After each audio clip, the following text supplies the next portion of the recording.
sa magpakailanman. Ang pag-ibig na hinanap ko nanda'y tagal. Nahanap din kita, nahanap din kita.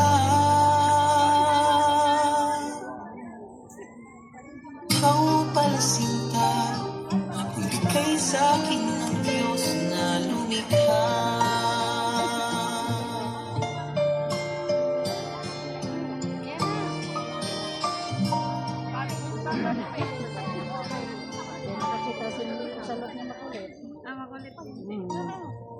Makulit.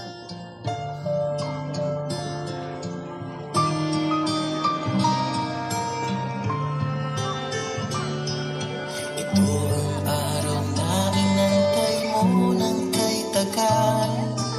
Buhat nung ikaw ay natutong magmahal.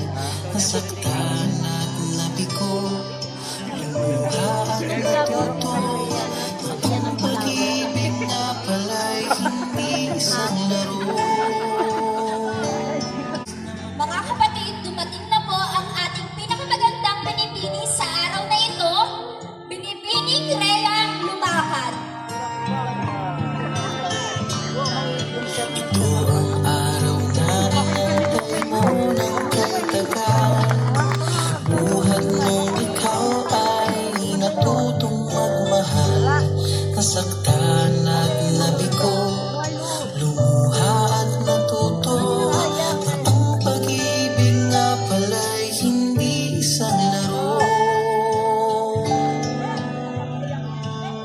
Sa milyon-milyon na tao dito sa mundo ay may nag-iisang nakalaan para sa'yo.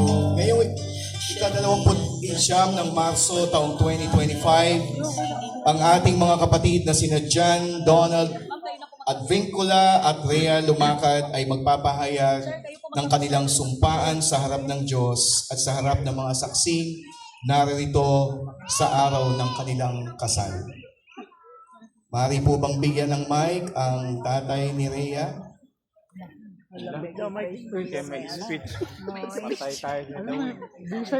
At sa harapan po ng mga naririto, maaari po bang malaman ang pangalan ng magulang na nagpapahintulot na makasal ang babaeng nasa ating harapan? Arol Dikdikan. Tulad na si Rhea Lumakad. Akin pong nababatid na inyong pagsang-ayon ay malinaw sa inyong mag-asawa at sa buong puso kayong pumapayag sa kasalang ating gagawin ngayon. Sinasabi sa aklat ng Genesis na iiwan ng lalaki ang kanyang ama't ina at makikipisan sa kanyang asawa at sila'y magiging isa. Donald, simulan na natin ang seremonya.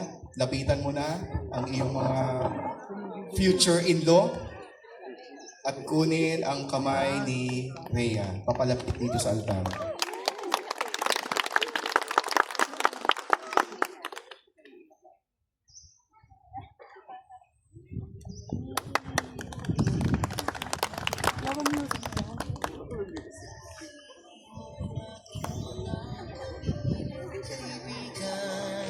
Sa harap ng ating Diyos na makapangyarihan, dahan-dahan kang naglalakad patungo sa'kin, sa saliw nitong tugtugin.